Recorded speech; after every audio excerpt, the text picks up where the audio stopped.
Jason, ഇപ്പോൾ പൂരത്തിൻ്റെ തുടക്കമാവുകയാണ്.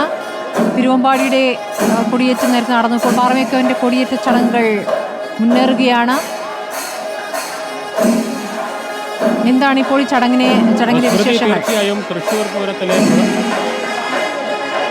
തീർച്ചയായും സ്മൃതി, തൃശ്ശൂർ പൂരത്തിലെ പ്രധാന പങ്കാളികളാണ് തിരുവമ്പാടിയും പാറമേക്കാവും. തിരുവമ്പാടിയുടെ കൊടിയേറ്റ ചടങ്ങ് ഏകദേശം 11:45 നടന്നു. ഇപ്പോൾ പാറമേക്കാവിൻ്റെ കൊടിയേറ്റ ചടങ്ങ് പുരോഗമിക്കുകയാണ്. ഇപ്പോൾ നമുക്ക് ദൃശ്യങ്ങളിൽ നിന്ന് കാണാം, ദേശക്കാർ ചേർന്ന് കൊടിയേറ്റിയിരിക്കുന്നു. ദേവി പുറത്തേക്ക് എഴുന്നള്ളി ആനപ്പുറത്ത് ഒരു ക്ഷേത്രത്തെ ഒരു വലം വയ്ക്കുന്ന ചടങ്ങുണ്ട് മേളത്തിൻ്റെ അകമ്പടിയോടുകൂടി. ഇതിന് ശേഷം ഇനി പുറത്തേക്ക് എഴുന്നള്ളിപ്പാണ്.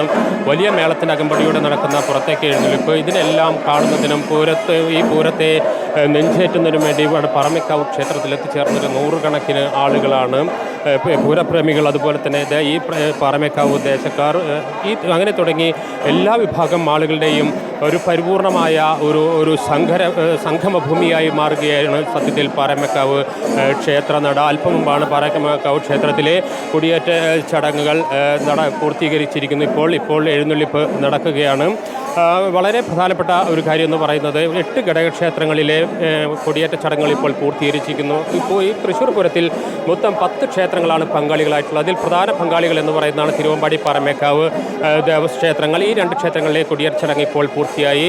അല്പം മുമ്പാണ് 8 ക്ഷേത്രങ്ങളിലെയും കൊടിയേറ്റ ചടങ്ങുകൾ പൂർത്തീകരിച്ചിരിക്കുന്നത്. ഇതിന് പൂരത്തിലേക്കുള്ള പൂരലഹരിയിലേക്ക് തൃശ്ശൂർ നഗരം കടക്കുകയാണ്. ഇപ്പോൾ നമുക്ക് ആ ദൃശ്യങ്ങളിൽ കാണാനാകും. നിറയെ ജനക്കൂട്ടമാണ്. ഇവിടെ ഭക്തരുണ്ട്, അതുപോലെ തന്നെ ദേശക്കാരുണ്ട്, പൂരപ്രേമികളുണ്ട്, ഈ പൂരത്തിൻ്റെ നടത്തിപ്പുകാരൻ, ഇങ്ങനെ തുടങ്ങി നാനാ തുറയിൽപ്പെട്ട ആളുകൾ ഇപ്പോൾ പാറമേക്കാവ് ക്ഷേത്രത്തിൽ എത്തിയിരിക്കുന്നു. ദേശക്കാർ ചേർന്നാണ് പൂരത്തിന് കൊടിയേറ്റ് നടക്കുക. നാം നേരത്തെ തന്നെ തിരുവമ്പാടി ക്ഷേത്രത്തിലും കൊടിയേറ്റ ചടങ്ങ് സമയത്ത് പറയുന്നത് തൃശ്ശൂർ പൂരത്തിൻ്റെ ഏറ്റവും പ്രധാനമെന്ന് പറയുന്ന ഒരു എല്ലാ വിഭാഗം ആളുകളെയും ഉൾക്കൊണ്ടുകൊണ്ട് എല്ലാവരെയും തൃശ്ശൂർ നഗരത്തിലേക്ക് ക്ഷണിക്കുന്ന ഏറ്റവും പ്രധാനപ്പെട്ട, നമുക്ക് ഒന്നിരിക്കാം, നമ്മുടെ ജാതിമത ഭേദമന്യേ, നമ്മുടെ വർണ്ണവർഗ വ്യത്യാസ ഭേദമന്യേ നമുക്ക് ഒന്നിക്കാമെന്ന ഒരു സന്ദേശമാണ് തൃശ്ശൂർ പൂരം നൽകുന്നത്. അത്തരത്തിലൊരു സന്ദേശത്തിൻ്റെ ഏറ്റവും പ്രധാനപ്പെട്ട പ്രകടനമാണ് സാധാരണ ക്ഷേത്രങ്ങളിൽ ഉണ്ടാകാറുള്ളത് പോലെ മേൽശാന്തിയോ തന്ത്രിയോ അല്ലാത്ത കൊടിയുയർത്തുക. ഇവിടെ ദേശക്കാർ ചേർന്നാണ് കൊടിയുയർത്തുന്നത്.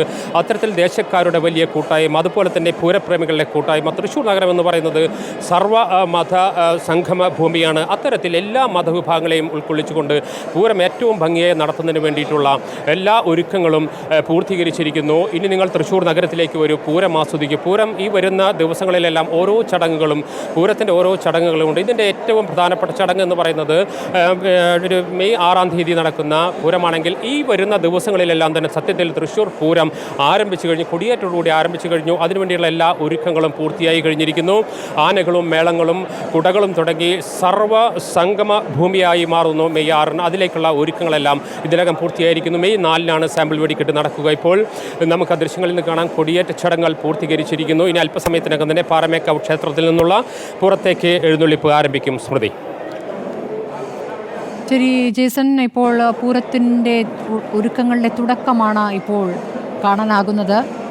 തിരുവമ്പാടി പാറമേക്കാവ് ദേവസ്വങ്ങളുടെ കൊടിയേറ്റ ചടങ്ങുകളാണ് ഇപ്പോൾ കണ്ടത്.